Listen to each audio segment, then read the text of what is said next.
All right, today's Friday, August 21st, if you believe it or not. How's everyone doing? I know it's not the easiest time, and here in Sonoma, we're also having wildfires right now, so there's smoke in the air, and the sun looks weird shining through the smoke, and it's just a little bit, just an added stress and unknown to this crazy time. So I'm hoping that working in clay and focusing on mold making is bringing some distraction to you guys in a good way. I remember a few years ago, we had the smoke problem too, Kayla. It's really weird. The sun is the biggest impression that it leaves with this hazy orange look outside. Everything is very diffuse, the light.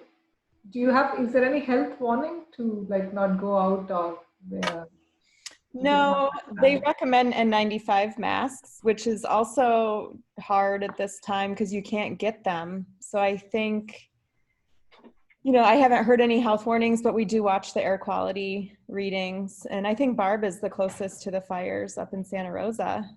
I think we're about 9 miles away.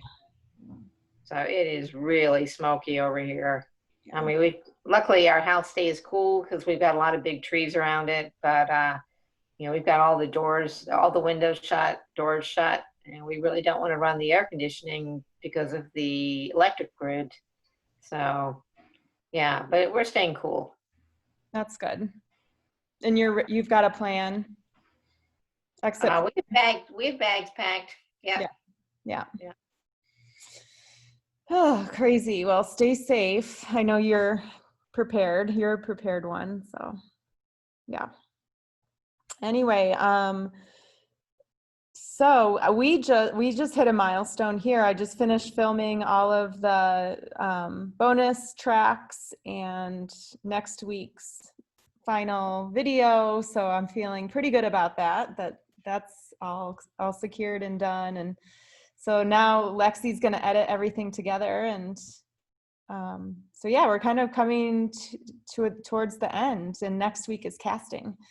So if, depending where you are, if you cast next week after the demo, then you'll be able to show the finished work on the last day. But I don't know where people are on that. I was going to cast this weekend. Great. I think my 3 molds are 2 are dry and 1 is real close. So cool. Yeah, the molds tend to take I don't know, 2 days probably for smaller molds to dry completely, even less maybe. But I definitely give it a whole day to dry. So yeah, there's still time for that if you're interested in doing that. But today we can do consultations. Does anyone want to go first? I'm pouring molds this weekend. I finally picked up clay. I was having some shelves put in my studio this week. And so I finally have plaster, not clay, plaster. And so I'm going to do some molds this weekend and hopefully have some poured. I do molds all the time, but I want to do them beautiful like you have taught us. Mine that I've done are ugly. I got a new rasp and everything. Ooh, ready. Yes. And I got the plastic buckets. I am ready. I have everything. So this weekend, that's my plan. That's great. Yeah, I think, the tools make such a big difference. The right equipment. Yeah. Yeah, the plastic bins that you can bend. Yeah. So. I was going to ask Kayla, what was life like before you had those? Oh, yeah, I know. It's just, those 5-gallon buckets. And I knew the Vaseline trick, but to clean them out, you had to scrape it or rinse it when it was in the bucket, which would create a lot of waste, that's hard to deal with, like the wet waste. So yeah, and you know what, honestly, I only learned about those buckets 3 years ago. And they're great. Yeah. I usually used little buckets and, used a big container and then poured from that. But this makes so much more sense. Yeah, it's great. And they're so available too. Yeah, they show up in a lot of places. Even gardening, it's gonna make a big difference. Like Yeah. all the They're the best. waste and things like that. Great. So I know Catherine's been making a lot of molds. She's on a roll. So A+ student. No, I haven't been making that many molds because, well, it's been really either hot or smoky, and I work outside. I don't have an inside thing. So the last few days I've been painting, underglazing things that have been sitting around for a while just because I couldn't. But I'm making models to make molds with. So I have, I just feel like I want to do all of that before I go back into the plaster, although I may do some plaster work tomorrow, because I have one face and two bodies and one face almost done.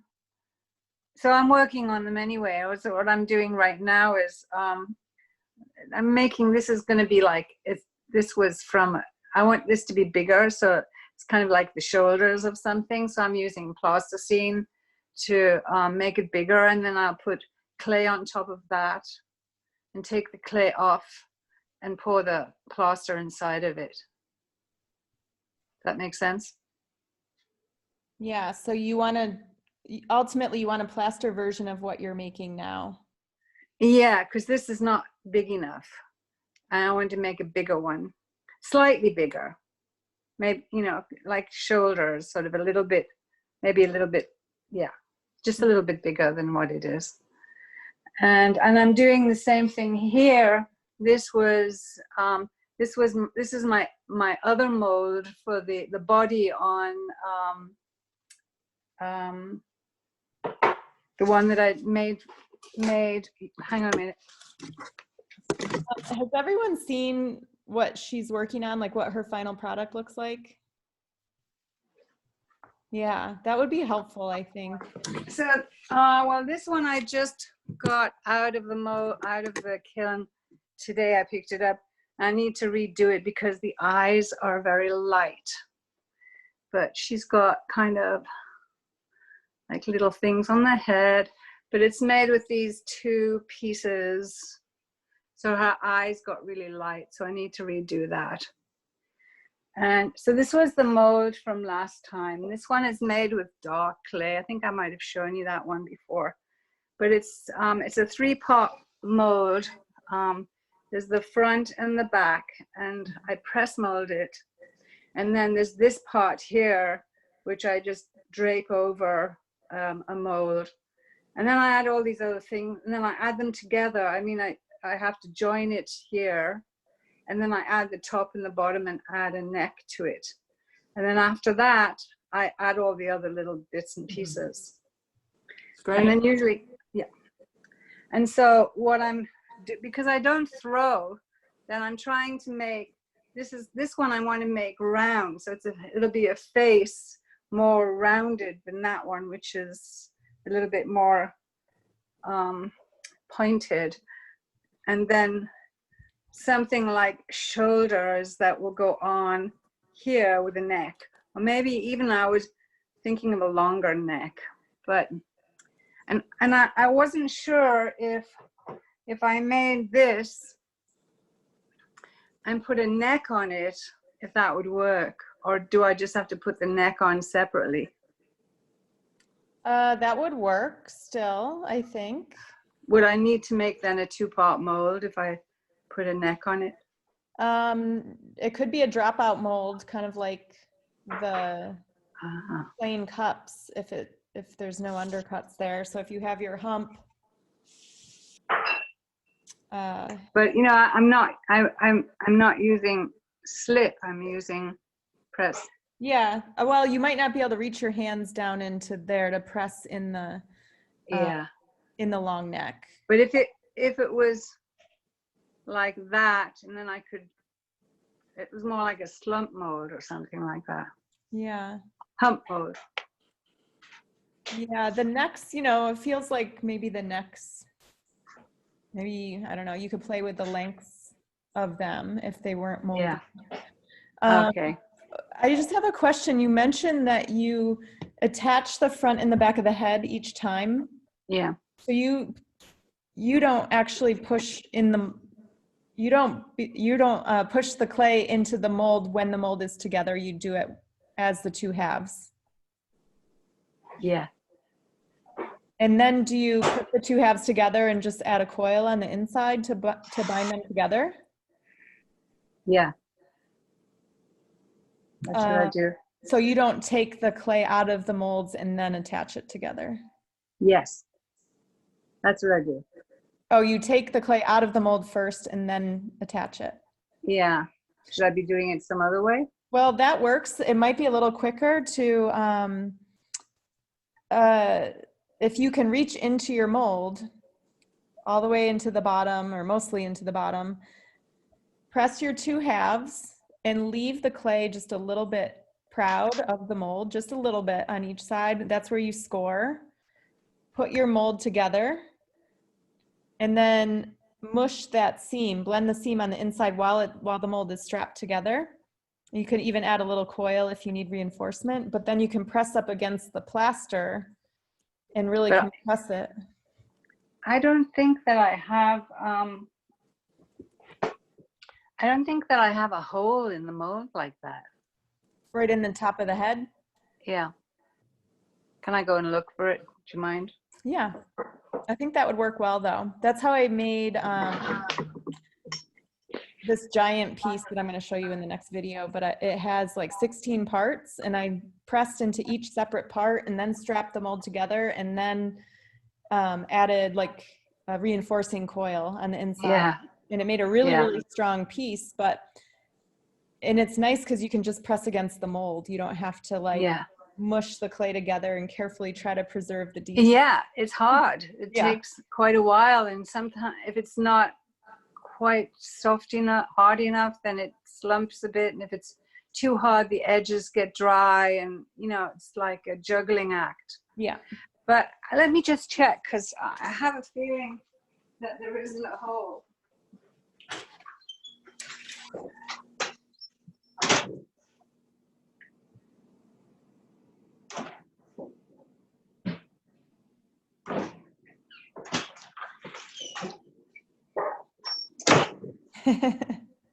Oh yes, of course there is a hole.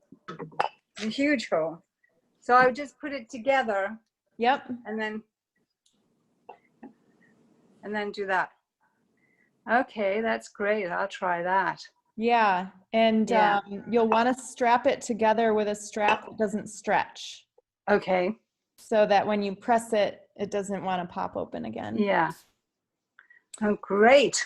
Yeah. It could really, I'm sorry I didn't know that ahead of time. I could have told you a long time ago. Well, it's been good practice, Mhm. of coordination and learning about the clay and everything else. So. And for the very bottom, because it might be hard to press, down in and on the flat bottom of your mold, you could almost like, what a muddler is for like muddling mint leaves or whatever. You almost could like have a muddler that you can tamp down the bottom to reach down in there, or you might need some like a mortar, a pestle or something like that. Totally. Yeah, because that's half of it there. The China Art Company, I think it's called, in San Francisco.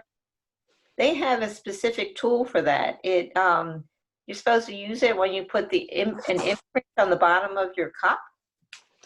You bring the one piece in and then do the imprint on the other side. It is a muddler for clay. It wasn't, I think it was like, what's it called? I'll look it up for you while we're talking. But what's the tool? China Clay Art? China Clay Art had it. What's the name of the tool? I'm not sure, but I will run down and get it and show it to you because I think it's exactly what you're looking for. Okay. Cool. And you know what? Did they go out of business recently? Oh, I don't know. Oh. I thought I read that somewhere. Oh, I hope not. Love them.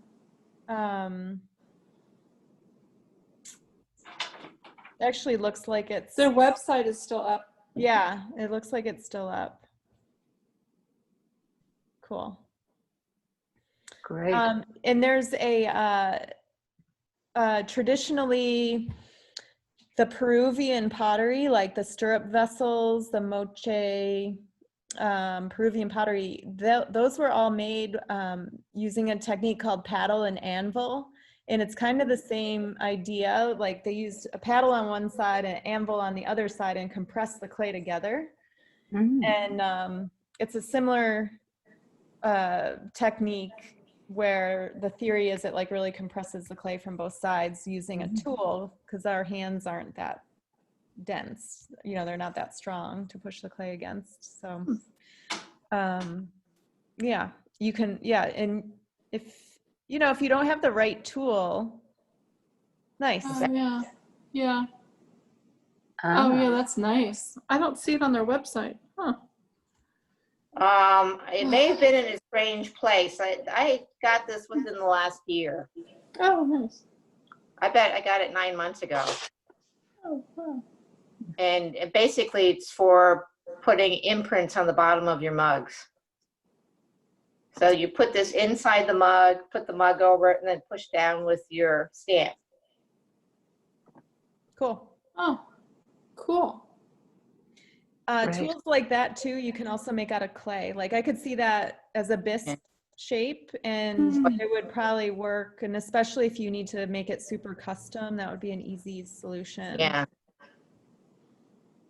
So, and that's what you were talking about, wasn't it? Something like this for Catherine? Yeah.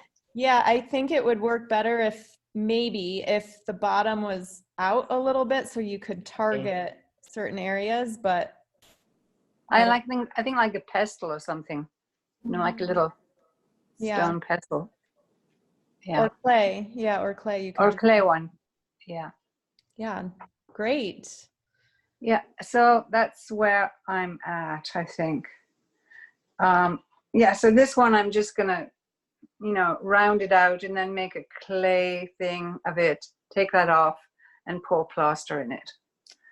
So I'm just getting ready to do a big pour, but meanwhile, it's hot or it's smoky, and I'm limited because I'm outside. Yeah. But yeah. That's okay. Yeah. Yeah. You've gotten a lot done already, so. I have. Yeah. Yeah. Great. Next. I mean, Kayla, I have a little question. So I've been practicing, as I was telling Catherine this morning, I've been practicing working with plaster to make prototypes because I've never done that before. So this is the only one I've made so far. To me, it looked like a juice glass. I was trying to do a dropout mold that's five corners. That's on the bottom. It's from a yogurt container. I know I've got a little bit of negative space in here that I would have to clean up, but I can't imagine, even with a lot of Murphy's oil, pouring clay plaster on that and actually sincerely believing that that will drop out. Does it need to be more rounded in order to make that happen? I saw where you showed your undercut, and there's also one on the foot in the same spot if you go up. Right here. Yep, like between the point and the other change of direction. But if that was straight or just tapered back more, that would be fine. And you actually think this would drop out from inside plaster if I poured it? Well, there's one way to find out. Can you hold that foot towards me again? Just the bottom, like the footprint. Yep. Okay. There's no undercuts there. I mean, I have to smooth it out a little bit. And then I know some like right here and probably right here. I kind of liked the look and then realized it needed to be flattened.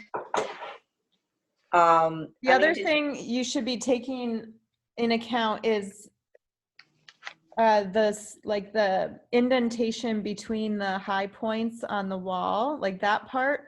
So that part also needs to be tapered. So if that part right there that your finger's on, if that's wider than any point below that towards the rim, it's not going to come out. Ah, You know those cups, they're like cheap, not cheap maybe, but classic water glasses that kind of have facets. that's what this looks like. Yeah. So those,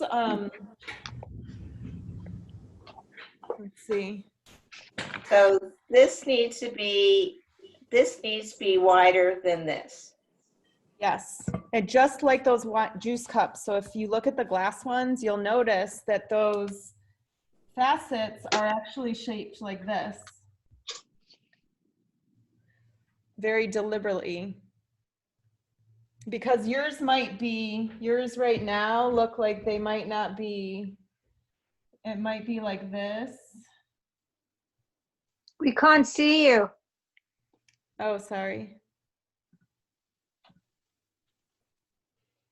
The juice cups are like this. Okay. Each facet, each indent of the facet. Okay. You know what I mean?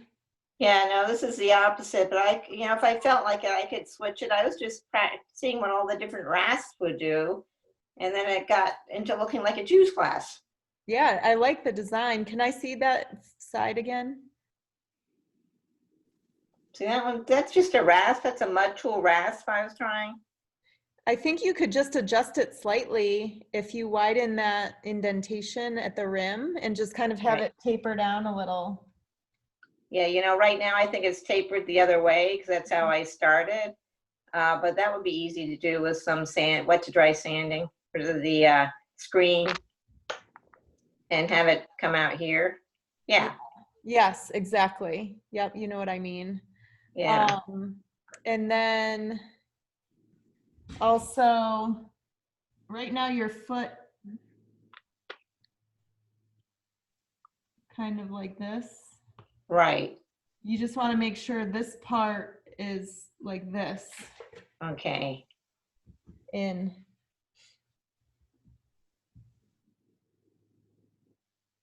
That I could see. I actually thought that this had to be in the opposite direction, that it had to be wide up here and narrow down here to drop out. Like it's the other way around.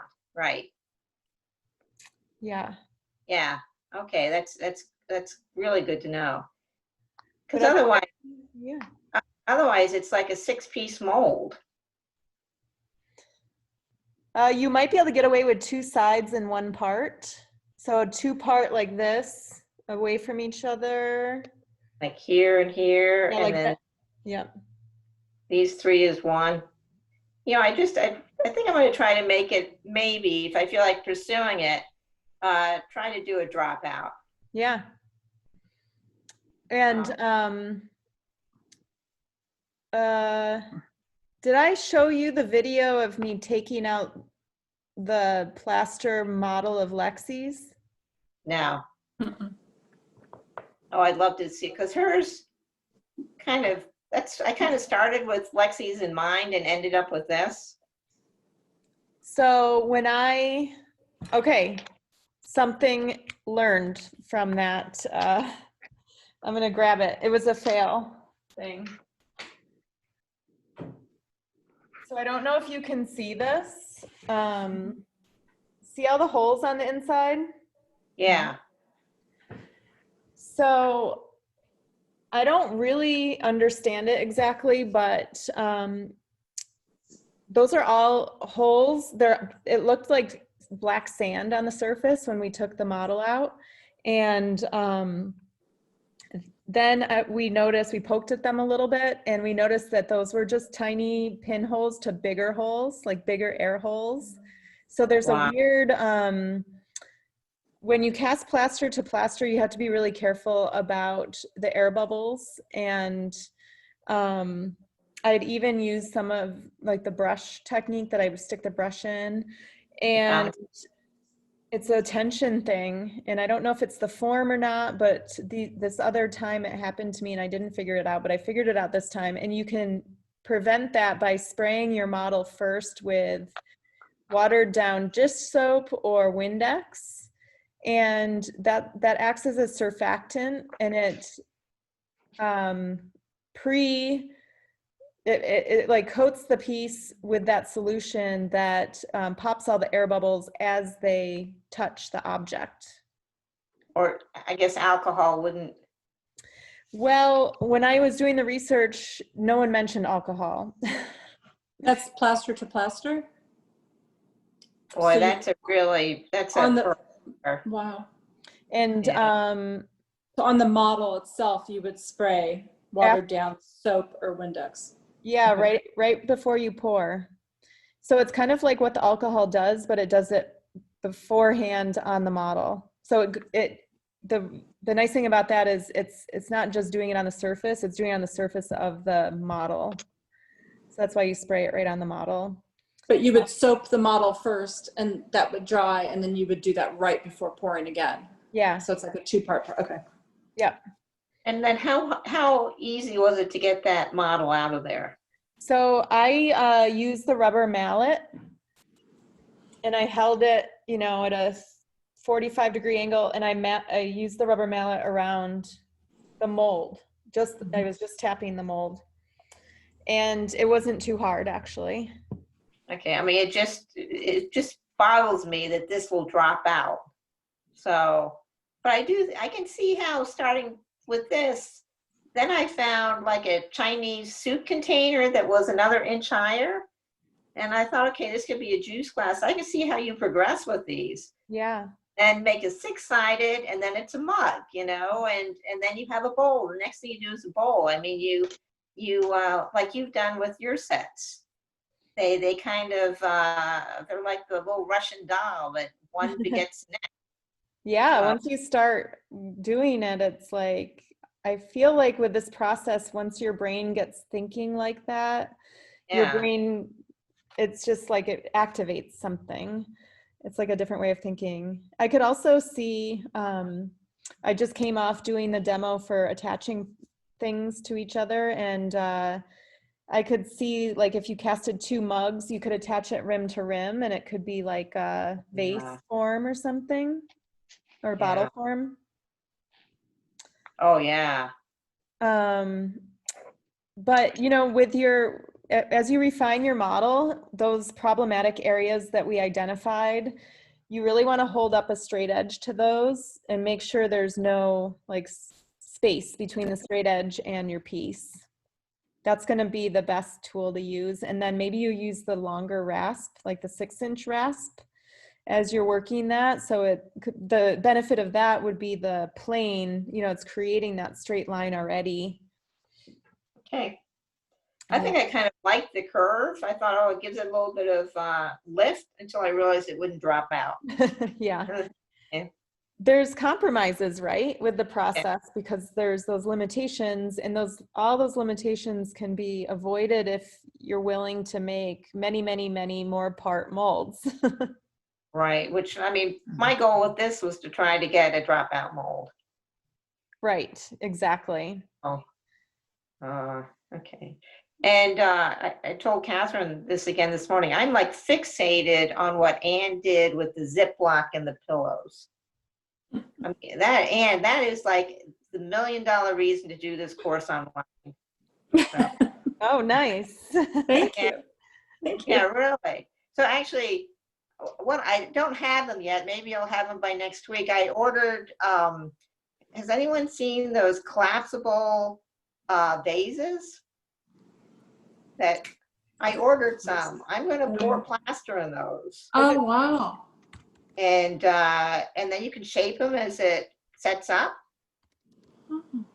and then see if I can't get some kind of very light, airy vases using your technique. I mean, I've like stayed up all night thinking about, yeah, there they are, thinking about what you did with that.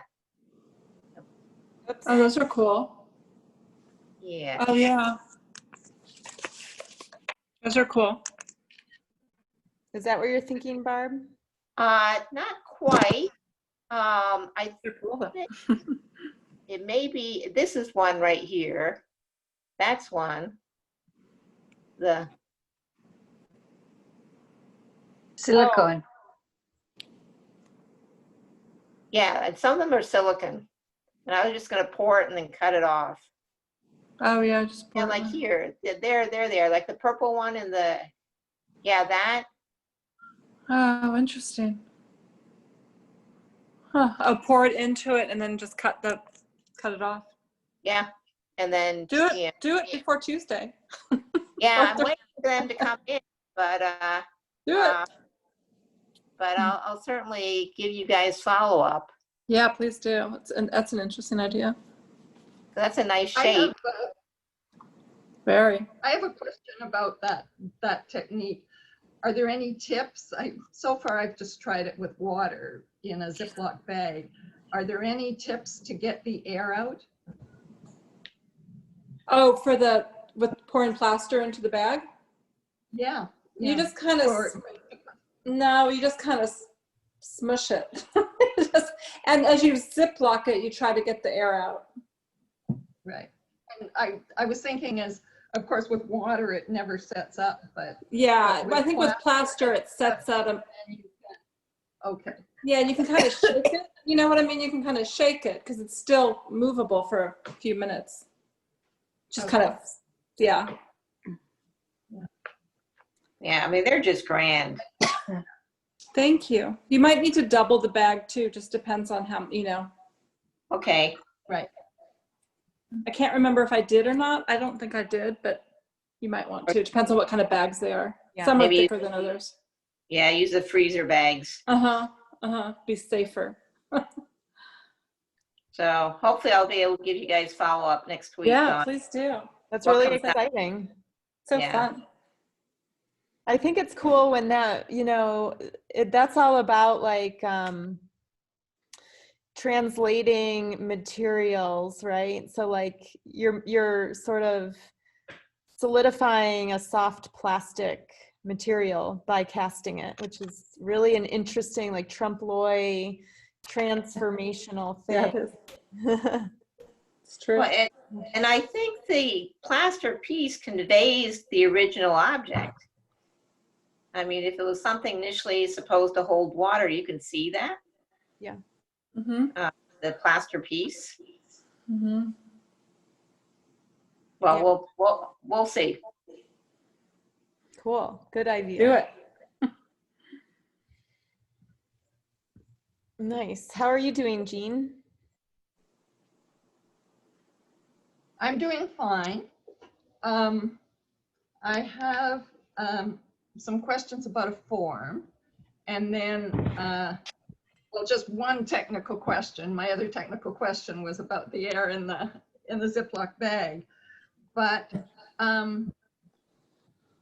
so this is actually silicone, but I'm using it just to show the concept.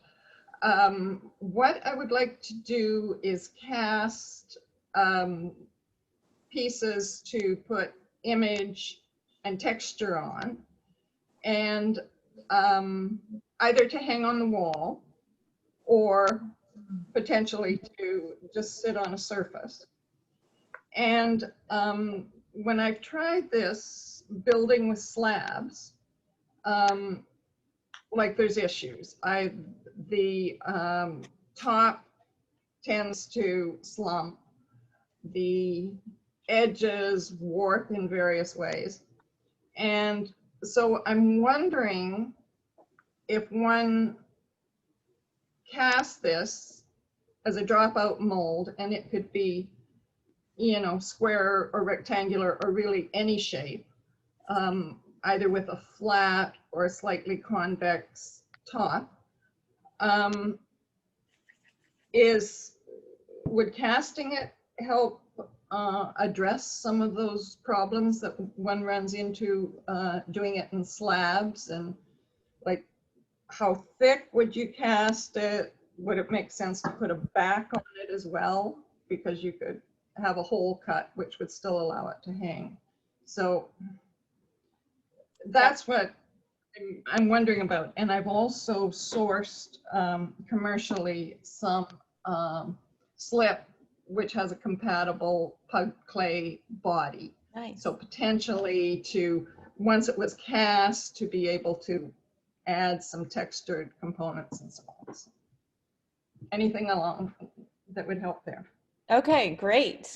It's fun to problem solve like this. And I have seen people figure this out before, so I can help you. So with the, let's start with the back of it, like the rim or whatever you want to call it. Yeah. So,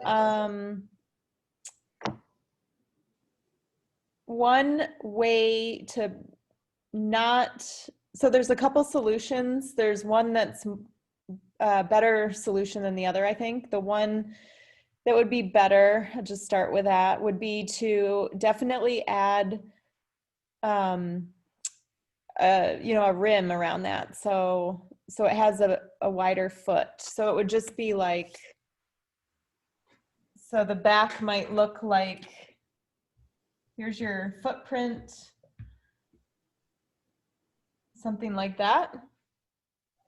Okay, it wouldn't have to be mostly solid, just No, kind of so. I think you could get away with like an inch.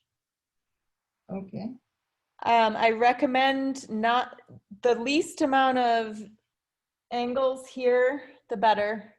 So you want it sort of rounded or just round, because those corners are going to want to crack every time. Yeah. And so you could either add that slab on the back, or you could just make a 2-part mold super easily, drop out right up to the wall.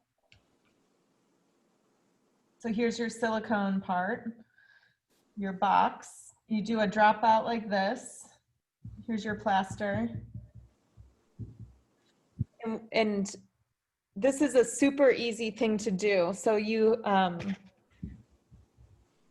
it's kind of like a hack thing. So if you make your dropout mold like this first, and I might even recommend, are you gonna pour plaster in here to make it rigid? Yeah, either working with this, but it, like the model itself could be clay or styrofoam or anything, but yes, to make it rigid. Yeah, so your rigid model's here. You make your dropout mold like this. You can see that, right? Yeah. Mm-hmm. And then you know that this dimension is 12 by 12 or whatever. Just set up your coddle boards to be 12 by 12. Make your clay plug, and then you can just pour a slab. You don't need to pour onto your model necessarily. Okay. Does that make sense? Is there a way to do to put the keys in the registration so that, well, sort of my hole in the back would nicely line up? I guess I was just imagining that this part would be perfectly lined up, and if the exterior was the same perimeter, you wouldn't need the keys. Yeah, I see. But you're right, there wouldn't be a way to put keys in there otherwise. So if you wanted keys, yeah, do it right onto the base.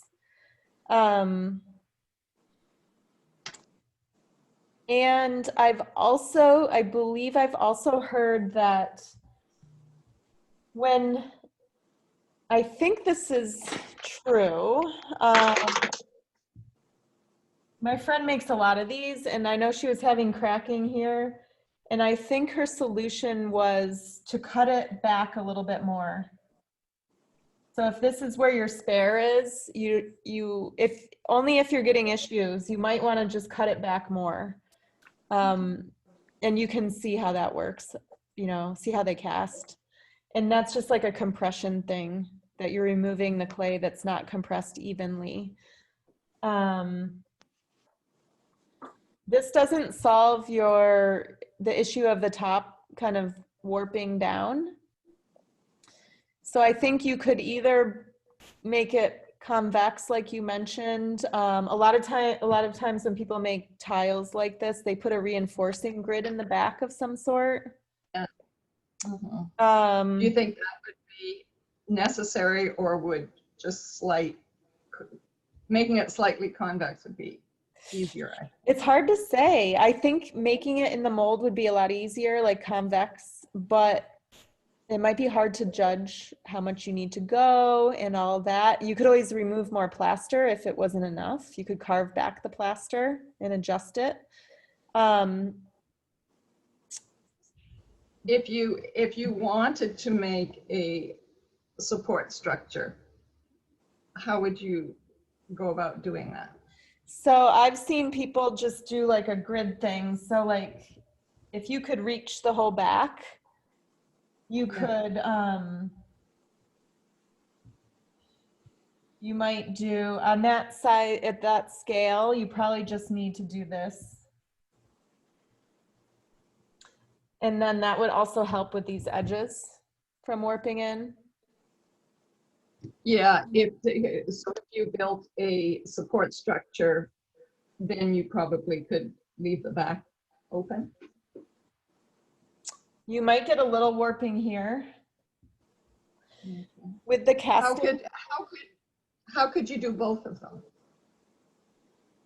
Like, So- how would you build the support structure to cast?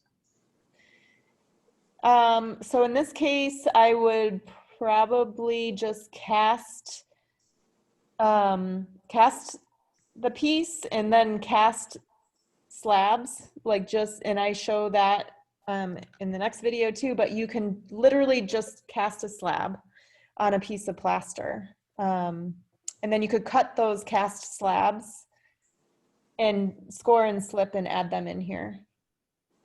And then if I wanted to be extra sure, and so also have a back, then would I do that as a slab as well? Yeah, then you could cast it and add it. I'm wondering too, like maybe this is not enough. Maybe if you did 2, because then you could put a hole here and a hole here and have a hanger. And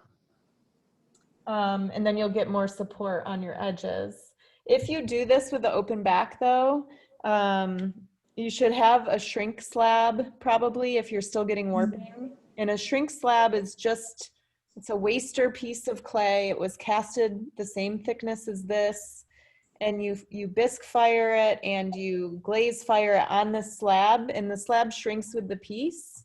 Because part of the reason edges warp a lot is because they get hung up on the kiln shelf when they're trying to shrink. Oh, okay. So you need that shrink slab just moves with it. And I would make it probably like a bit bigger than my base. Yeah, just fractionally bigger, but yep. And you would cast that with the same clay, so the shrinkage was the same and all that.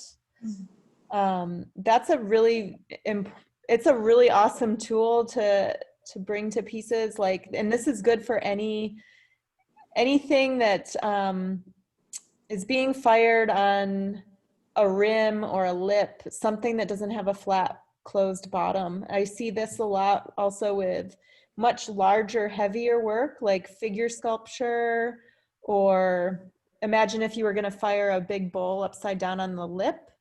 That way that lip doesn't get all funky. It all shrinks together. But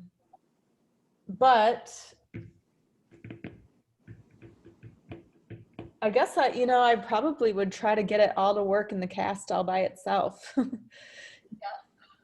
Yes. It's a lot of work. Otherwise, it's almost like building it out of slabs. Yeah. And except for the box. yeah, you could probably make a mold for the grid or something, but that's complicated too. You could probably get away with if you had, so in the other scenario, if you had the two-part mold with the back, let me think here for a minute. If it's closed in, you're not going to have this warping issue here because it's going to be closed flat bottom. But it might still sink. So you'll have to figure out how to add support in the middle. And so you'd have to add a little bit of a wall like inside of this. So you'd have to be able to reach inside and kind of add a wall in there. Halfway maybe, but you might still get warping on the center depending on how big that is.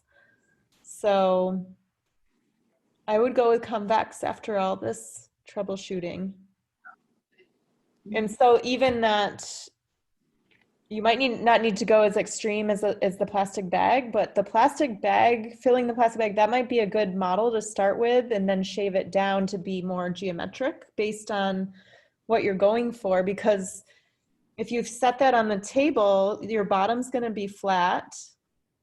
The top is going to be really convex. I meant convex when I was saying concave before. And then you could just mill it down to be as geometric as you want from there. Does that make sense? Yeah, it does. Yeah, it does. Yeah.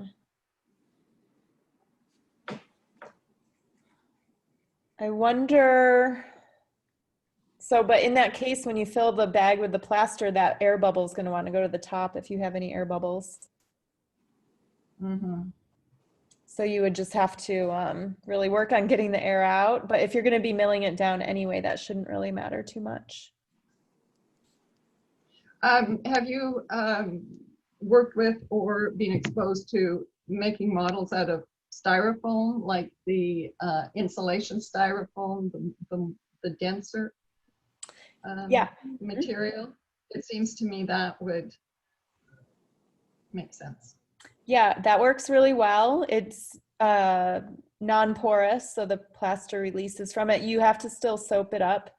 Polystyrene is, I think that's the technical name for it. I personally don't like carving it. I don't mind cutting it and like breaking it, like snapping it off. That works really well. But when I carve it, it's really crumbly and it's messy. Mm-hmm. But it's really good for, it's a good material for like filler. It'd be a great material to make small coddles out of. So like you could cut it into strips and put it together and pour into it as a coddle. It would break if you had too much pressure on it, but it's a handy material to have. Sometimes I use it even for packing and shipping. And if you're making a really big mold, also like a big hump mold, you can lighten the mold by embedding things like that foam in it. So it's still structural, but it's super lightweight. How large of pieces would you use for that? I've heard of adding paper for that same function. Oh, well, I was thinking like if you had a big hump mold, like from a wok, let's say a wok. So we all kind of know how big that is. Here's the wok. Because plaster, you know, a rule of thumb for us is like the inch thick, right? For absorbing, but also strength. So imagine your plaster being at least an inch thick, and then you could cut your polystyrene and kind of backfill that. And then this would be your plaster. Does that make sense? And how would you fasten that in? So I would, I've done this before with a rubber ball instead of this, but same concept. I put a spacer down here, like something small, like a bottle cap that's an inch tall, or wine cork or something. Put the spacer there. Stack your pieces, make sure they're nice and centered. And then you put duct tape over it in a Okay. bunch of spots all the way around it to make sure it holds. And these are all glued together. Mhm, mhm. Kick this out, just kind of shake it out or whatever. And then this is going to be sagging down. And then as soon as you pour your plaster in here, it's going to push it up. And then the tape is going to hold it level. Okay, so you have the tape pulled up a bit at a corner to pour the plaster in? You pour the plaster in after you have the styrofoam in? You pour the plaster in after the styrofoam in it, and when you tape it, you just tape it like, this would be Okay. the bird's eye view would just be like this. Okay, I understand. You can pour. It's really a cool trick. I've been doing it a lot actually for making, well, I went ahead and poured a blank for the big triangle bowl. And I embedded a bowl inside of that bowl because it was just a lot of plaster. So then I have the possibility of doing 2 different molds with that. So yeah, because if you're pouring big solid pieces, it's a waste of plaster and it's hard on your body to be moving around, and it saves you money too. But yeah, the polystyrene. So you were thinking about using that just for the model for this piece here? Yeah. Yeah. I think it would be good. You could maybe, so you could also make models that are multimedia models. So, you could start with polystyrene and maybe add a little bit of clay to the top to make it convex. Or plaster. The plaster would probably be fragile at that thin, but I think you might get frustrated carving it if you tried to get the convex shape out of that material. Yeah. To get it evenly convex would be a challenge. So to start potentially with a base and then build up the clay into. Yeah, clay, plasticine. There's a world of mold making out there for sculpture too. Then they have all different types of foam, like similar to the polystyrene, but meant for carving. And I haven't really tapped into that. And, something to just remember as you're doing plaster carving too, with the plaster ratio, the plaster ratio like that I was teaching is for making slip cast models. But if you're carving plaster and you want it much softer, you can mix it less time or add more plaster. So you can play with how you mix your plaster too. I don't really do that. I like to have just my standard way because it's too confusing otherwise. What do you do to make it more carving friendly? Well, you could make it slightly softer by putting more plaster into the mix or mixing it less. But I don't know, it's still pretty easy to carve at the stage it's at, or like the density that it's at with the chart. So yeah, other materials that I like using for mold, for models and mold makings, like anything rubber is really good, like plastics and rubber, and you can find so much out there that's easy to make blanks or something. But yeah, I think starting with the block, it might be difficult to get this out if it's straight walls. So you can always, what's nice about the polystyrene, if you have a hard time getting it out, is put a couple of screws in there when you're trying to get out, and you can kind of pull it out with the screws. That's a good trick for trying to get models out if you don't have an air compressor or you have a stubborn thing that you can screw into, like wood or plaster or foam. Okay, yeah, that is a good idea. Sometimes I'm just thinking, yeah, I've had sometimes it's really hard to get out models. But you have an air compressor. I do, and it really is helpful. Just one quick technical question. I think it should be quick.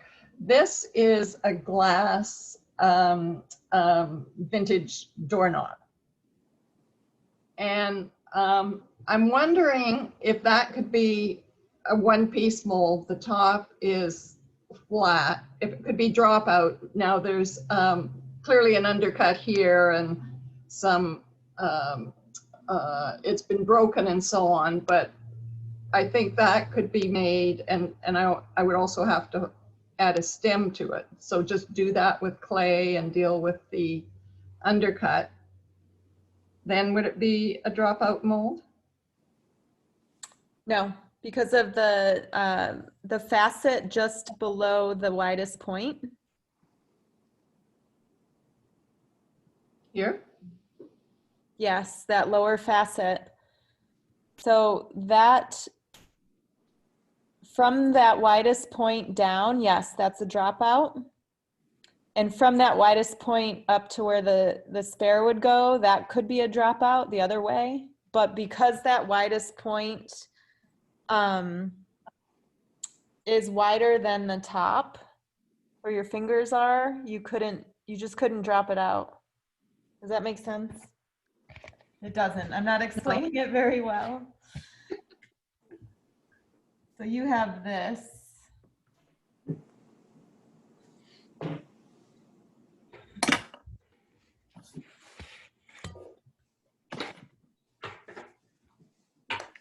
Let me get the lighting better here. And could you switch the screen to? Oh yeah, sorry, that's why I'm having troubles too.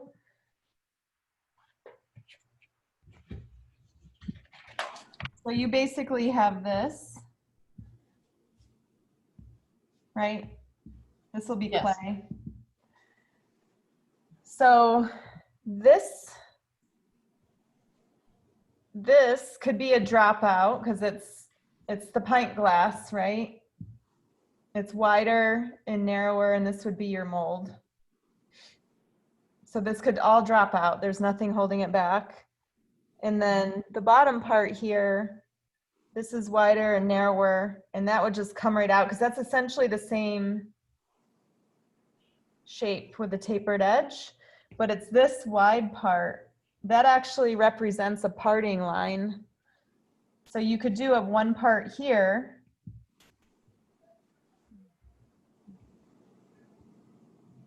This could be drop out. And then this could actually be a one part if you made this straight. Oh, I see. Yeah, yeah. I had it twisted in my mind. So it would be a two-part with the parting line being Here. right around the edge. Okay. Or you could, how many, can I see the footprint of that again? How many sides is that?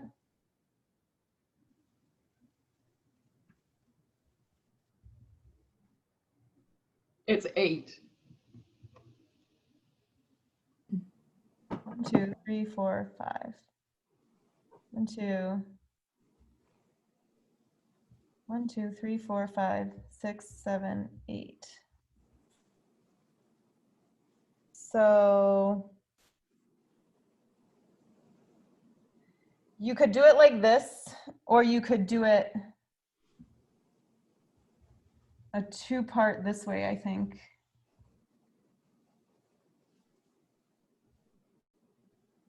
Let's see. Can you do it that way? So you have I think it would work that way, but then I would have a line right across yeah, if you did it here, you could do top. a part here and Mhm. here. 1, 2, 3, 1, 2, 3.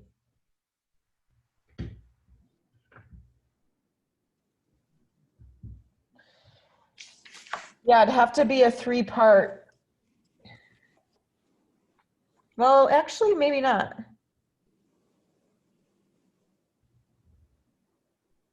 No, you could do it like this.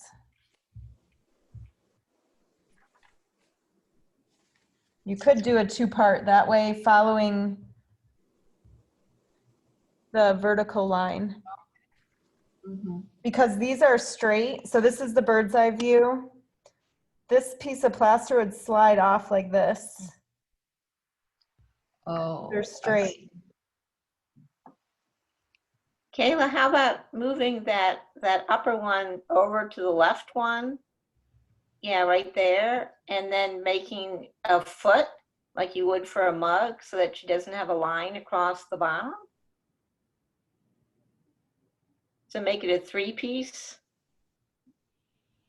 Oh yeah, so like it would be this part Yeah, would be 2 parts like this. right. And then this is just a bottom cap. That's super easy. Kind of like, it's Oh, I almost see. like this. It's like how they made this in manufacturing. So they had the vertical line here, and then this bottom piece was just the bottom that kind of held the other 2 parts together.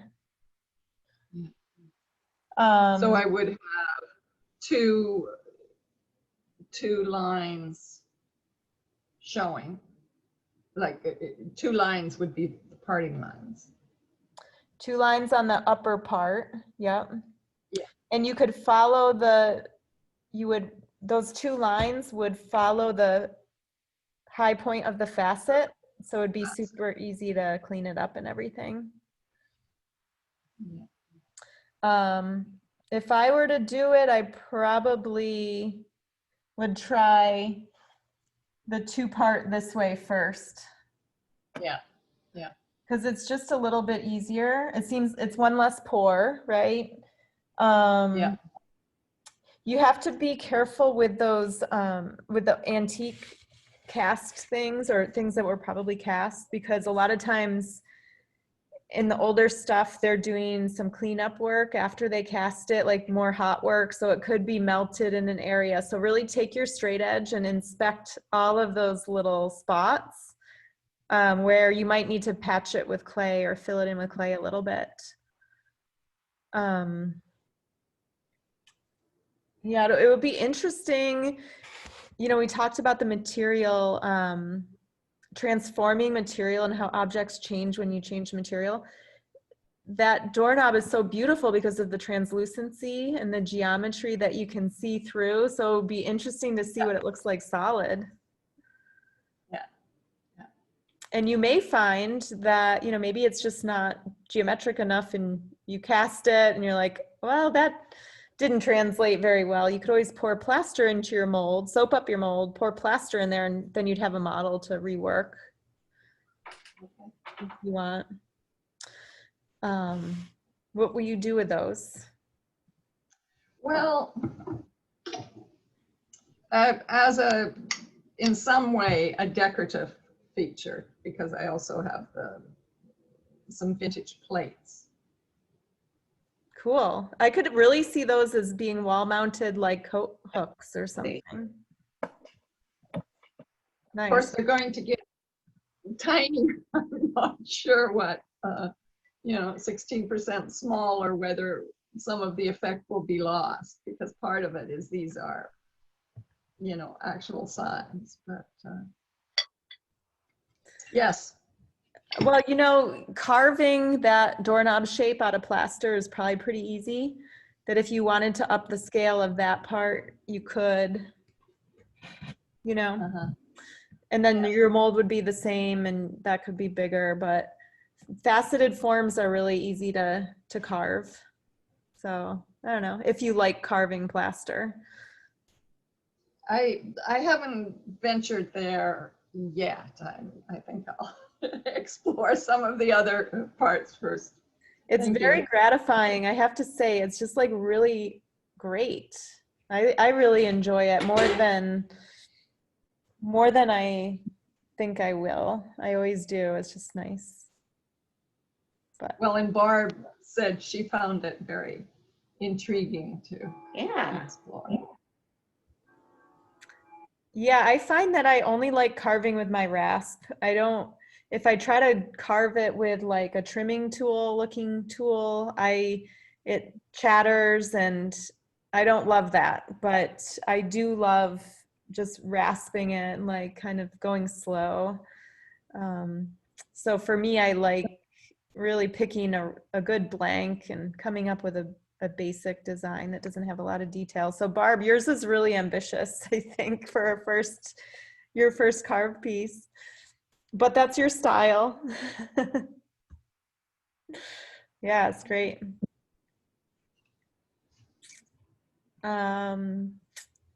Oh, you're talking, but I can't hear you. There we go. Now, am I good? Yeah. Okay. These pieces are backwards. You know, I mean, I was rasping like this, and I should probably try it again with the curved rasp, but the much little curved rasp I have, and rasp like that, and then it would end up being in a direction that would drop out. Yeah, And these and are probably- I would recommend you have your black marks on the other side. Yep. Measure the equal distance away from each point that you're going to be aiming for to end your facet. Okay. Like say, I've got one of those templates. I've never used it before. I've had it for years. Do you know the clear plastic ones that have all these drawn on them? yeah, I'll grab one. We have one. Yeah. Yeah, it's I've never used it before. One of the many tools I've purchased and never done anything with. I don't know what that is. Let's see what it is. It's called a plate divider. Oh. Oh, wow. And they're not cheap. The set is like 40 bucks or something. Yes. Where do you get those? This is Oh, MKM.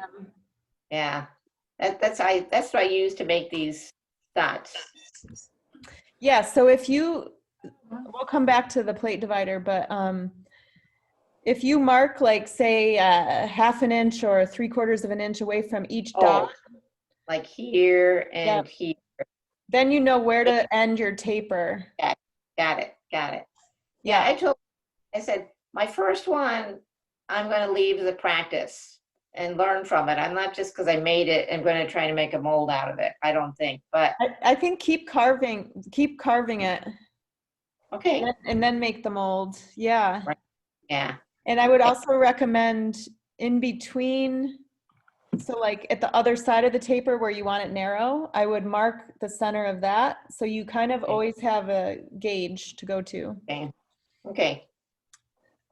That's helpful for me. Sometimes I even remark my model as I am working on it because I need to be reminded, like, don't get carried away and like shave that off or slip. It just helps me stay between the lines. So this is the plate divider, and I think they come in sets of 2. This is the even numbers, and then there's odd numbers.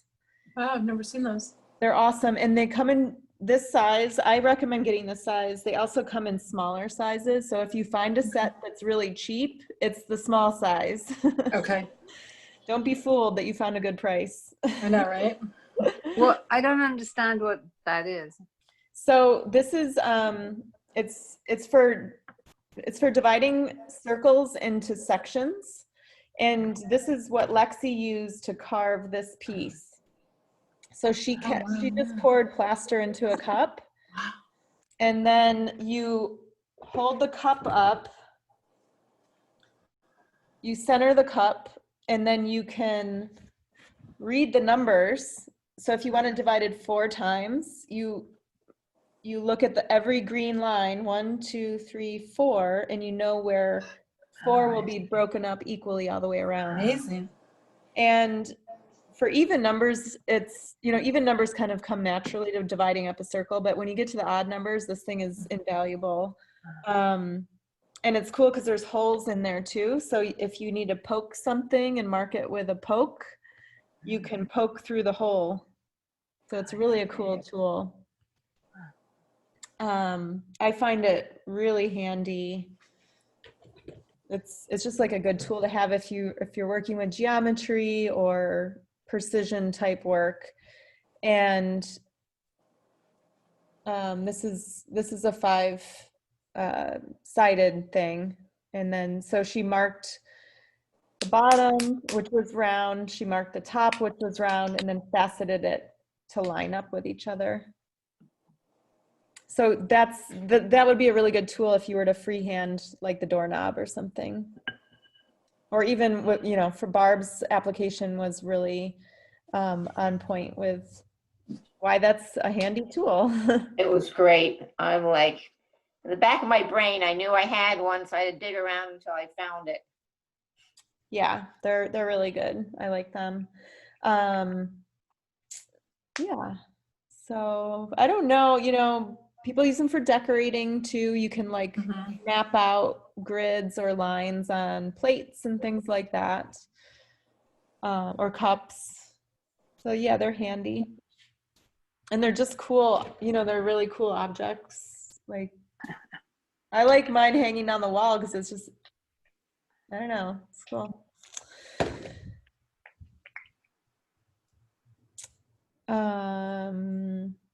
Anne, you're unmuted. Do you want to go?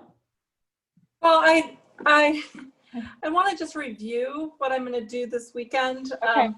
We had talked about it last time, and so this weekend I'm going to make molds of.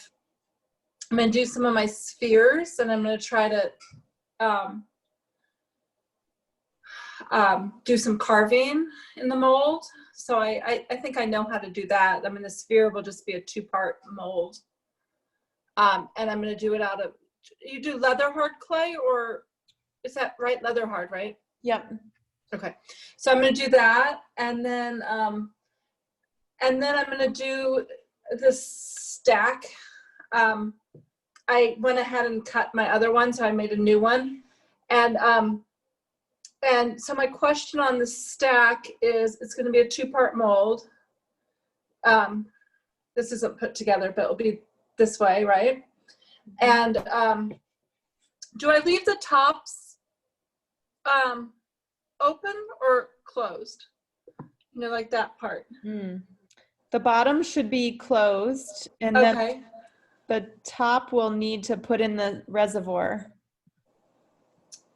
Right. Yeah. So Right. do you want a reservoir, or do you want it just open at the top? I usually do a reservoir, but I could do it without and try it. I could go either way. Tell me what you think would be best. It's really just, I mean, I've always done reservoirs, but I could change it. well, if you don't do a reservoir, I'm gonna have to keep filling it, and so that's and it's kind of right. a bigger piece, so you'll have Yeah. to tend to it. Right. You'll just I would put a reservoir in, I guess, if you're Yeah. testing.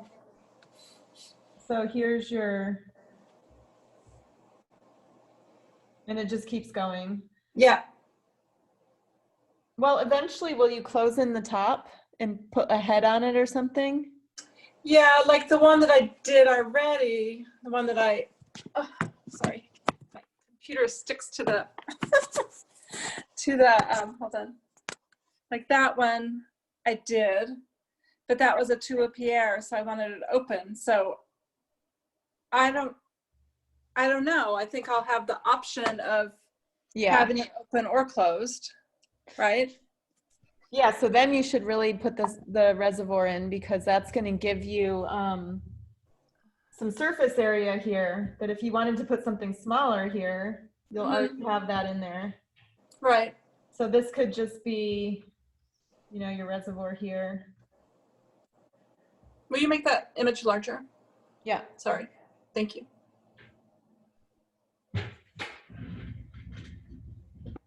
Did that work? No. Am I spotlighted? I don't think so. It looks pretty good. I don't know why you Yeah. haven't added it. Oh, now I see it. I Okay. see all the images. Yeah. Do you see me as the close-up?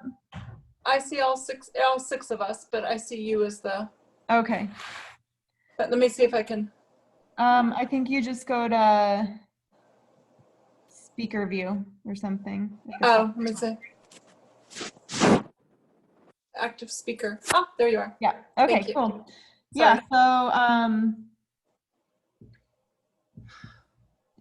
it seems like you would want this to be as big as possible, and like your spare should be a fairly good size too, because it's a fairly big piece. It's gonna swallow up a lot of slip. Because it's so big, and like someone brought it up earlier on, I think it was Barb, that this becomes a waste of clay. Yeah.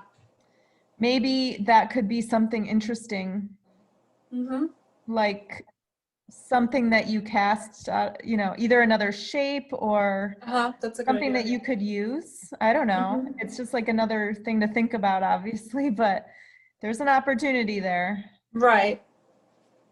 You would have to make Okay. sure if it was detailed and carved that it would, the parting lines would make sense with it if it had any kind of undercut or something like that. But it could even just be a sphere or something generic. Okay. And so you would do it in 2 parts.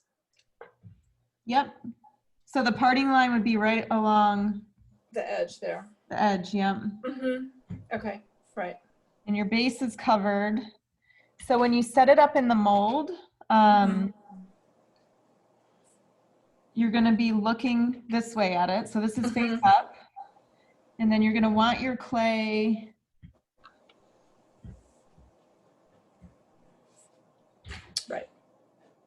Right. where your bottom is closed. Make sure that, you know, this is an inch here. So this is going to be clay. I want that to be an inch. I don't want that to touch the board. Correct. Oh. So because right. if it touches the board, it would be completely open. Right. Oh, see? Okay, good. Okay. Yep. Okay. Okay. An inch there. Right. An inch on all sides. Right. And something to consider, if we're looking at the bottom view, let me figure out how to draw this.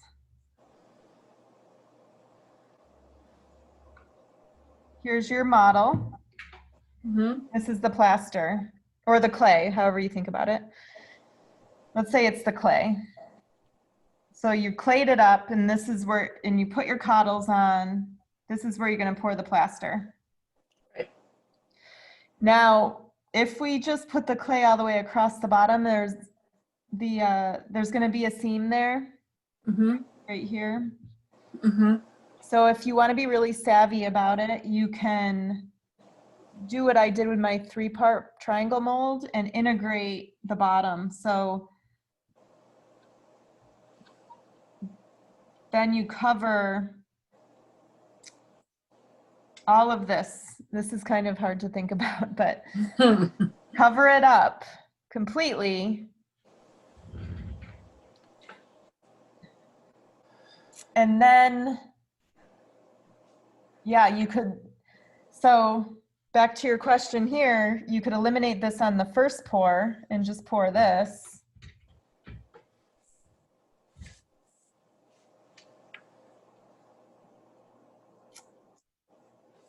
And this is going to be really confusing to you. Yeah, I'm confused. I kind of get it, but kind of don't. Yeah, I think you should do this version because that's more straightforward. With this version, you can do it so so in the end, you would have a 2-part mold still.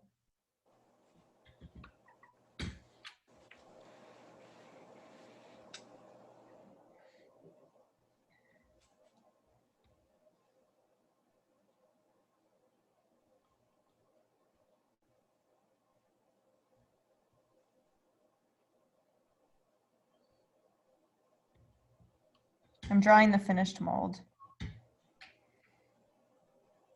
So the finished mold is an L-shaped piece and a little piece. Oh, like you did the other, like you did that other one. And in this case, there wouldn't be a seam across the bottom here. It would follow this part because the L shape, and then this is the L-shaped piece, looks like this. And the first one you would pour is I would, what? it doesn't really matter. Honestly, it doesn't matter. It's probably easier to pour this one first and this one second, because it'll be easier just to put the coddle board right up against the base. Mm-hmm. It would save you some claying up of the bottom if you poured this part first, because this would be a coddle board here, here, and around the side. So you only need to clay up this part. Clay up that one part, right? Clay up one part, Yep. and the coddle boards are against. The base here, Mm-hmm. and then the very top of the spare. And Okay. this is where the clay ends. And so what I end up with then is this piece, I'm pointing to it, can't see, that piece, and then when I put it back in, I soap up that, and then I pour the plaster over there. Yep. And if you do this, don't put a key right here Uh-huh. on the bottom of this piece, because you're gonna have to slide this piece off to get your Right. cast out. So you can put keys here and here and here and here, Okay. but not here. No keys this way. Okay. Yeah. This would be cool. Yeah, if I can, so I'll do that one side, Number one. number one, and then number two is the backwards L, right? Or the L, yeah. Okay. Okay. Yeah, so I'll see if I can do that. when you have the L shape in, you know, after you're done pouring it and it's set up and you take it out of the coddles, you're going to be resting this side on the table. Just to go over that real quick, just so you can imagine what it might feel weird, but it'll be okay. So draw this sideways.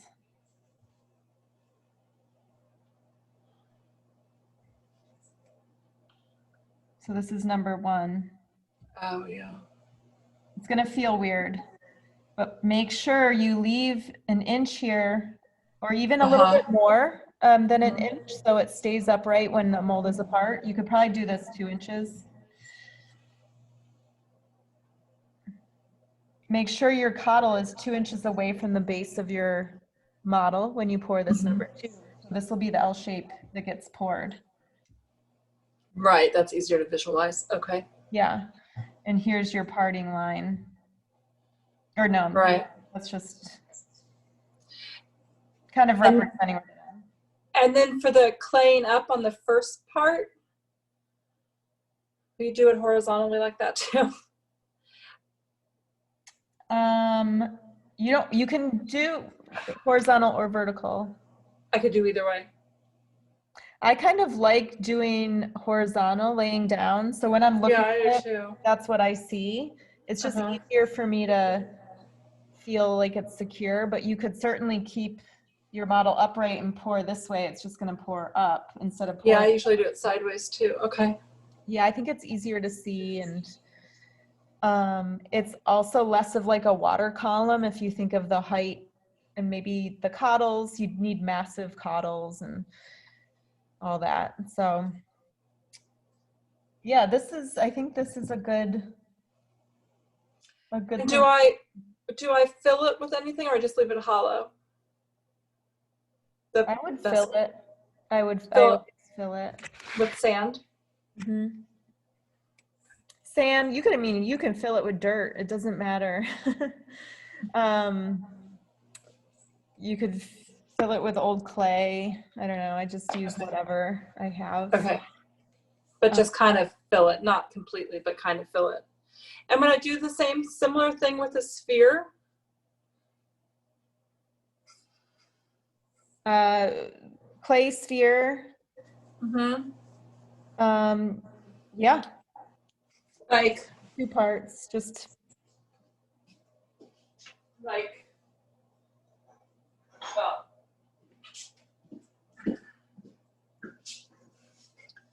well, obviously it would just be clay, but I have holes on both sides usually, but I add those after I put the parts together. But I would have one that could be a pour spout and the other I could make later. yeah. But I would make a 2-part mold, right? This way.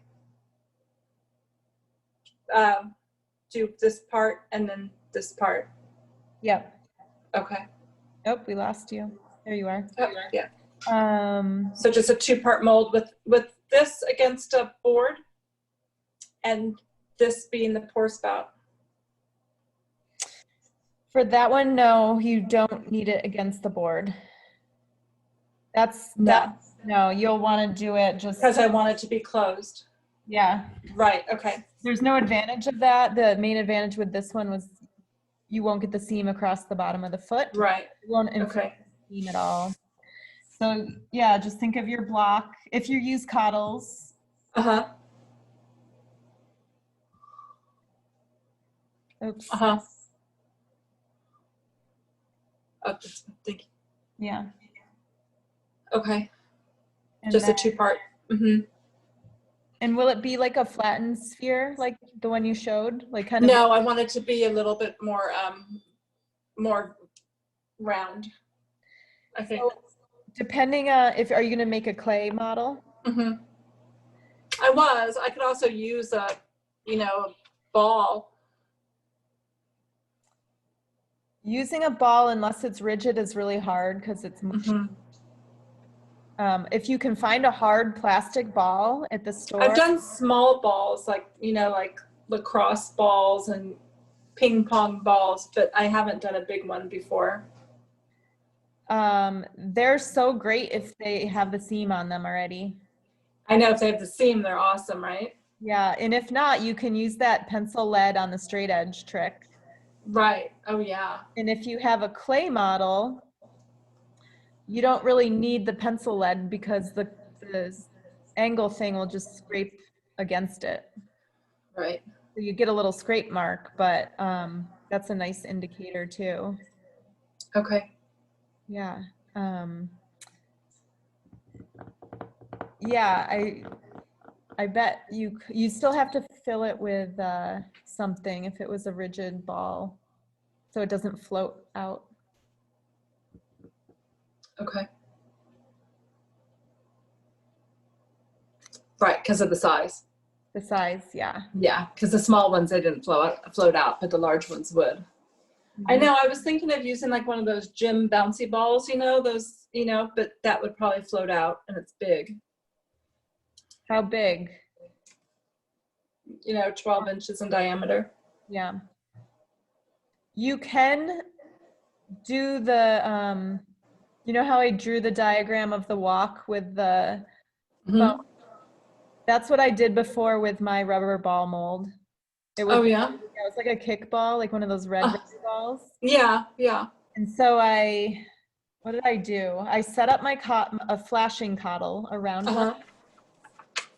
And then I figured out the spacing on the bottom and I taped the ball to the flashing and poured the plaster around the ball. So the ball just floated up to halfway. And I marked the halfway with a marker so I could also, I could see it and adjust it if I needed to. Oh. It mostly worked. It was a little precarious, but in that case, you actually use the buoyancy of that air bubble that's trapped to your advantage. Right. So it's being held up by the tape, and you mark on the metal on the flashing coddle where the halfway point is. Well, you mark it on the ball. Right, so you see the marking on the ball. Okay. Yeah, and the tape isn't holding, it's actually doing the opposite. The tape is actually holding the ball down. Oh, to be even to the top of the coddle. Okay, that makes it right. The plaster wants to push the ball up, and so Right. it needs something to hold it down. It's a little Right. bit swirly, but yeah, it worked. I wouldn't recommend that way. It's just, it was Okay. an experiment. That's interesting to think about. Yeah, because like it just wants to float. So Kayla, I understand the first part. Like, can you explain to me the second part? What do you do? If you can draw any picture for that. so the ball, so the flashing is like this. Uh-huh. Yeah, and I measure the ball, measure where I think it should go. So say I want to, let me think a second. Okay, so say I know that this is where my halfway point of my model will be. And then I mark my ball halfway point. So I have just the marker, and then I put a little spacer in that holds my ball up to the halfway point where that parting line is marked. And then I tape it, a bunch like this. So it's going to hold it there. And then I kick this out. And the ball drops to the bottom. And then I pour plaster in, and it pushes the ball back up, and the tape holds it right there. And then I have the visual of seeing the line on the ball to like kind of maybe make an adjustment or something. How do you kick it out? I mean, you can lift it up or wiggle it if you can pick it up, or stick a stick in there. I don't know. you have to get it out altogether, right? Yeah. Yeah, you could probably leave it in the corner and it wouldn't matter. Whatever it was, like a little piece of clay, or you could use a piece of plaster even if you needed to adjust the size. You could carve it and then move it over. You could put a string on it. That would be really cool. You could, to pull it up. yeah, wrap a string around it and take it out. And then on the other, when you pour the second side. Yeah, part 2 is what I'm curious about. When you pour the second side of it, yeah. So then the ball is just in the plaster. You take your Right, it's just there. off, put your coddles up here, and then just pour the second part. Then this part would have the spare in it.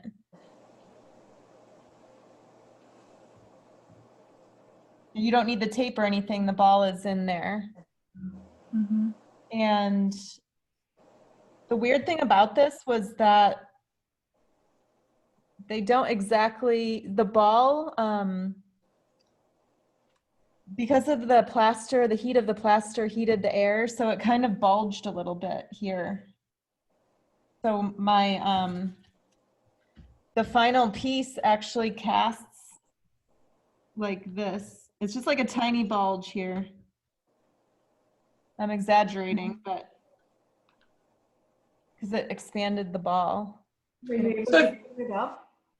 Yeah, I can get it out because it's flexible. Yeah. So if you didn't do it that way with the tape and the suspending, you would just clay it up. Clay it up. Right. So you would embed. Right. Yeah, and then put the coddles and. Right, just clay it up. Okay. Just like yours, actually. The bottom, just like this one. Right. Yeah. Or like your totem thing. Okay, that's what I'm doing Sunday. Wish me luck. Good luck. Yeah, I'll need it. So do all the circular things, the models for it, they end up being some plasticky things, right? Like, what are some ideas? Like, is it mostly like balls that we would use for circular objects, or what are some other? There's styrofoam balls you can find at the store. Yeah, I was going to ask about that. Can you use styrofoam to Mhm. do that? You have to, most of those craft foam have a texture to it on the surface. Yeah. I like to just coat it with clay, like just kind of frost it lightly so it smooths it out and fills in all the divots. And then it reduces like any weird sticking that could happen. So yeah, I just kind of use my plastic rib, the soft plastic rib, and kind of just push it into all of the texture around it. Like there's green balls, Mm-hmm. green foam, and then the white foam. The white foam is probably denser, so it won't be damaged if you nick it or something. There's sometimes you can find wooden I shape. have wooden balls. Yeah. Wood, so the wood doesn't really like moisture, right? So Yeah. if it's varnished, it might change the color, or if it's not varnished, it can swell inside. So you definitely want to seal it with poly something. But that would work too. It might be a little harder to get out of the mold, Right. out of the plaster. But yeah, What about like that kiln shelf material? What you kiln brick, not shelf, kiln brick material. Can you cast that? yeah, I think Why some not, of, right? yeah, some of it might break off in there. Would you soap it? Yes. I'm just wondering, that's really open, really porous, like It sponge is. material. Might be hard. I think a lot of it would break off when you try to get it out of the plaster because it's deep, but you could put clay in there too. Are you just wanting it for the texture? Mm-hmm. I think in that case, I would make a clay sphere or get a foam sphere, coat it with a little bit of clay, and then stamp that clay with the brick. Mm. I don't know if that. Oh, I'm talking about like the shape of a kiln brick. Oh, too. yeah. That. Maybe fill it with clay a little bit, but it's rigid and crumbly, so I'm not really sure that that would be a great thing to cast. And it's already clay, and it's already textured like that and shaped like that. Is that what those are made out of? They're But- clay, right? Yeah, it's refractory Yeah. clay. Yeah, it is, right? Yeah. Yeah, Because that's I use them a lot as like pedestals for things, and I thought, oh, I should cast them, and instead, I use the actual kiln brick. how much are they? Oh, they're cheap, so Like, it doesn't matter if they break. yeah, Really. you could try it. Yeah. It might cost you more to cast them than to buy them. I know, but I thought I wanted them to look like to be cast out of, I mean, I know they're clay, but I just thought it'd be fun to be able to glaze them. And because can I fire kiln bricks? Can I glaze them? You should try glazing them. Yeah. I should just try to glaze a kiln brick Yeah. and fire it like low fire, It will go all the way to whatever temperature. whatever, because I go up to, that's what I'm going to do. Yeah. And I Okay. bet the glaze on that brick will be beautiful because it'll pool in all of those crevices. That's what I'm going to do. Okay. Thank you. And if you Yes. want to alter, if you wanted to even do something else to it, you could brush casting slip on it and coat it, and then, mush casting slip into the texture and then glaze it. You could biscuit and then glaze it. Just treat it like a piece. Oh, right. Oh, that's so smart. Okay. Yeah. Thank you. Cool. Just a Go ahead. Do you have one more? question about that. You wouldn't run into coefficient of expansion problems between the brick and the glaze, or you just keep trying it to find something that fits? Yeah, you might run into some problems. I feel like Anne might want the chippy, funky look. I don't know. I want it to be a little rough. The antique look. Yeah, I want it a little rough. Yeah. Industrial. I want it to, and I have some thin ones. I can test them with some small ones. Yeah. And maybe you apply it thinner or, Right. it's very experimental. But yeah, you're right. Sometimes because there's going to be zero shrinkage, of the Right. might not get good adhesion basically or a good fit. Mhm. Yeah, but just That's super helpful. I've seen people glaze even kiln shelves before as like panels, like painting. Oh, Yeah. yeah, Kind of- why not, right? yeah. Heath Ceramics in Sausalito, they Mhm. cut up their old kiln shelves, their retired kiln shelves, and glaze them as old tile or new tile made of old kiln shelves. Oh, they do? Oh, wow. Oh, wow. Yeah, Huh. similar idea. Huh. Sashi, Thank you. yeah. So I did my I haven't gone to the shop yet, so I'm running with whatever I have at home. I had a little bit of leftover plaster, so I did a simple like 1-part mold. I've done that before, so that was straightforward.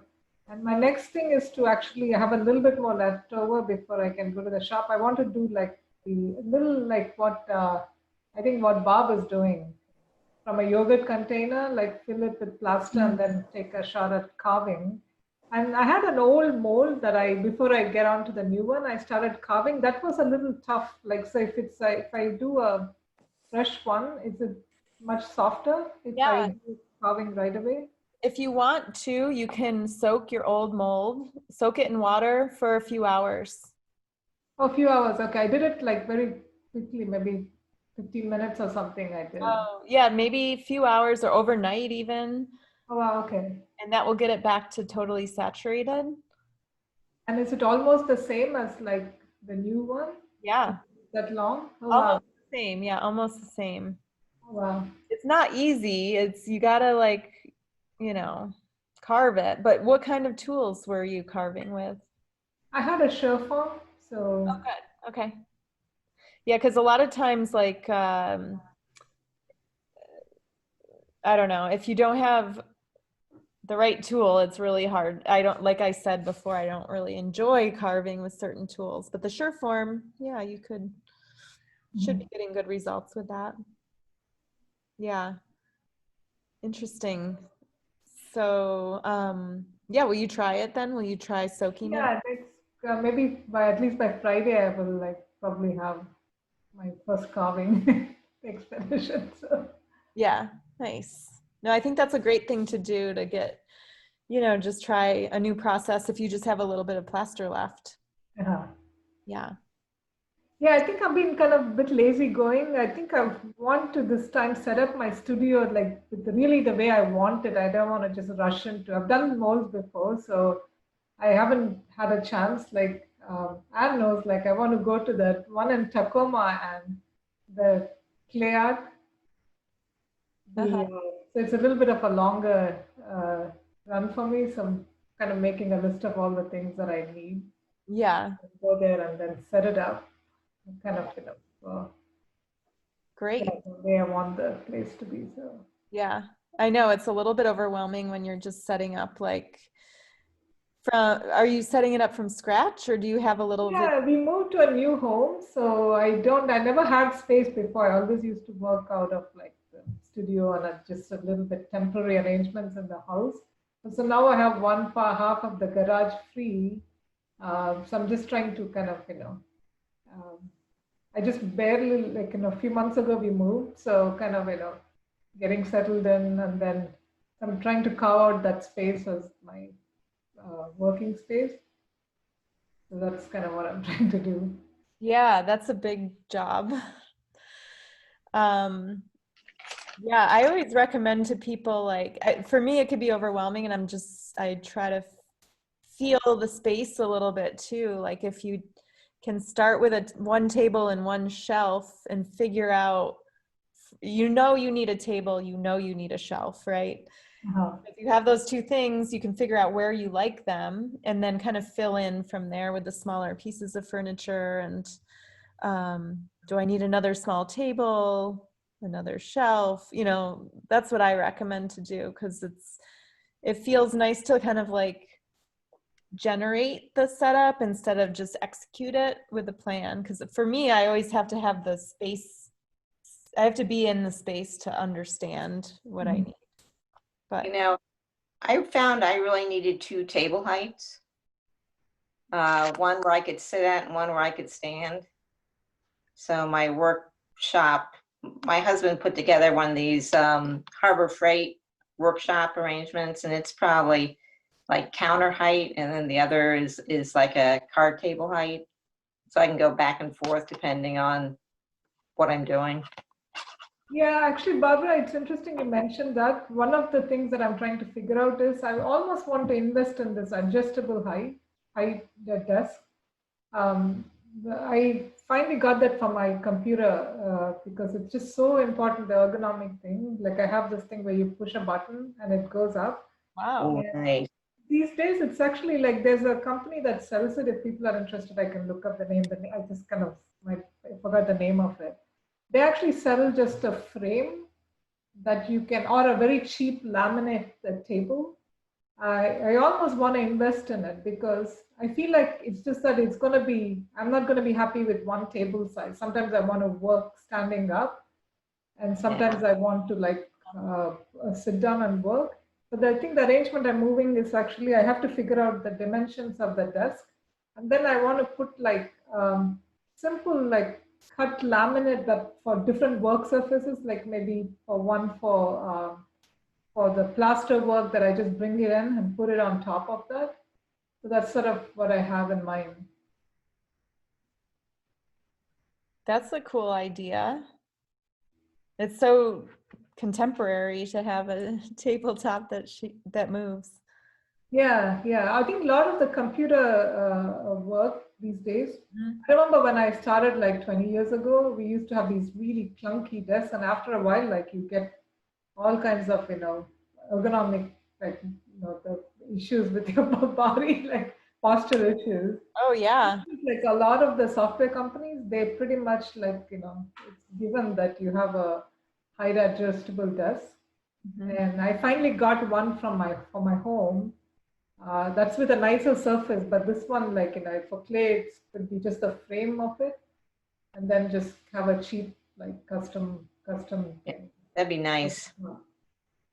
Yeah, yeah, really nice. I was at my studio this week, and like you said, the surfaces are really important, what that table surface is made out of too. And I was realizing this melamine surface that I like casting on, I actually use that same tabletop for casting clay with my molds. So I have, it's also in my studio there on that table. It's good for that because it's easy to clean. So when I wipe up the clay, it all comes up. None of it stays in the canvas or something like that. So for me, I don't care for canvas tops because I just think they hold a lot of dust. Yeah, that seems not.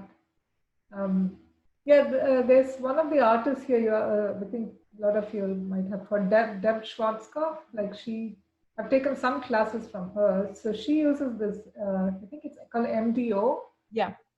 She says like it's used for signboards, and that's her favorite surface. So maybe my 2 surfaces would be one or 2 MDO for like depending on I'm working on white clay or red clay, and then the other one would be for plaster, for like a melamine surface. That's sort of what I'm trying to. Yeah, I think if you get the MDO, that would be flat enough, and you could just have a piece of plexi that goes on top of that. It'll be much easier to move than the MDF or the melamine, I mean. Oh, I see. Okay. Heavy. It's really heavy. But from the surface point of view, like how do they stack up? Like I think I asked you maybe perhaps this question, but I have to go back then. They are, well, how can I say? The plexi will scratch over time more, but it's really good still. Is it easier to clean up than melamine, or It's about the same. about the same? I find, yeah. I think with the melamine, it's heavier. If you don't have a flat surface already, it's going to provide that really flat surface, that plane, a solid kind of plane. But the MDO is, you know, it's just different material, but it's engineered flat, so it'll be flat enough. Yeah, it just depends. But my big piece of melamine, it's probably like 30 pounds. I mean, it's heavy. Yeah. So that's the only thing. That's probably the only downfall of that. The plexi is super lightweight and it's thinner. It's flexible. I guess sometimes that's helpful. Like if you had a spill, you could like kind of flex it instead of scrape it. But either way, it's more expensive. The plexi is more expensive. Yeah. But that's exciting. Yeah. Good luck. There's, I think there's some great resources online, how to set up a studio, and you might get some ideas about that too. I mean, so many of us just grab stuff, you know, off the side of the road and find stuff or get hand-me-downs, and that's part of it too. So if you can just get those must-haves to get started, you'll figure it out from there. I've got a 3 foot by 3 foot by 4 inch plaster top table that I got as a hand-me-down from a lady who used to do wonderful hand building, marionettes, little birthday cakes, everything. And so I dragged that all the way from Denver. It's just this huge piece of plaster on a standing table. Wedging? It was originally a wedging table, but I cover it with a board when I use it as a regular table. But otherwise, I take the board off and wedge on it or dry clay on it. Yeah. But I just think it's seeped with so much karma from all the beautiful things she made. Yeah, nice. I'm trying to think of what else I have that I like in my studio. A bunch of different lights, definitely like clamp lights and stuff. Sometimes the lighting is super helpful. I like to have a couple different chairs in my studio. So like, and I also like working at different heights, but sometimes it's nice to like lean back in a chair, but otherwise I like a stool when I'm actually working. So for me, that's an important part too. Cool. Well, what else? Anything else before we sign off? No, you've been super I have a helpful. Thank you. question. I just noticed a note I'd made. When you're pouring a multi-part mold and for some reason get stalled, something happens or pulled away for something, like let's say even just a 2-part mold, is it fine to like pour the second half the next day, or how much time can you safely leave if something unexpected happens? I think for a really long time, I haven't personally experimented with that, but I've definitely left it overnight or even 2 nights, and I'll just cover everything with plastic so the plaster stays wet, or so the mold or the model stays wet, or if it's clay. I think the major factor there is you just don't want that other plaster part to be dry.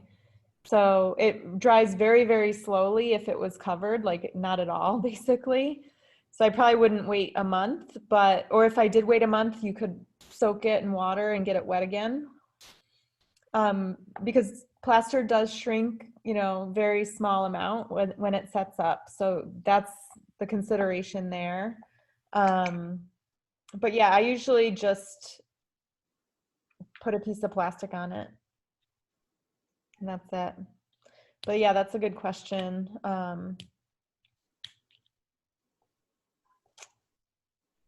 Okay. Yeah, because you definitely want to So when you soak it, it doesn't expand. The shrinkage is still there. Like old plastic. Say that again?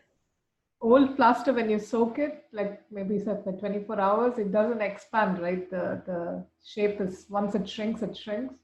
Yeah, I mean, I think it would probably expand a little bit. I don't know, actually. It's so microscopically you don't even notice.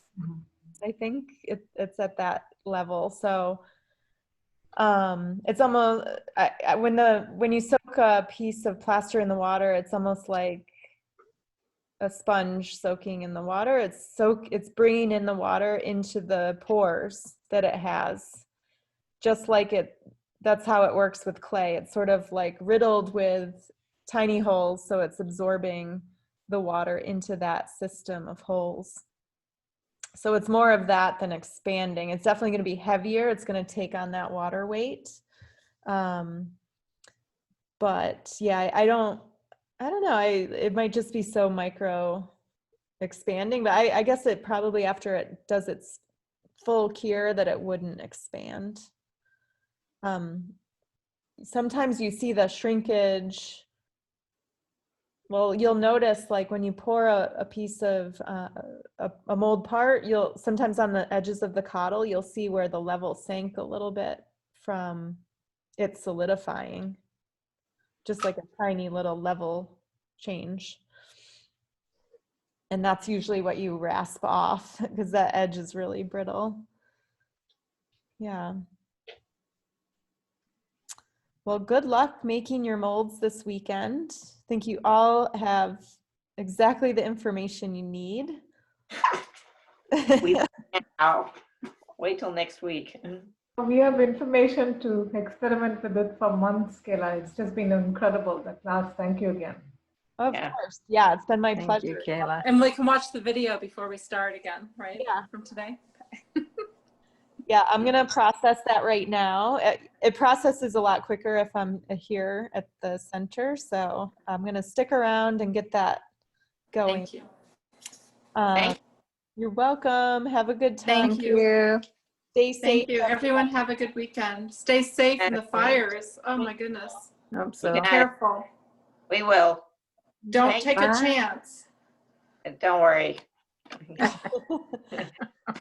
You won't be God. taking any chances. Don't be taking any chances. Get the hell out of there. Yeah. Oh, we will, So yeah. sorry.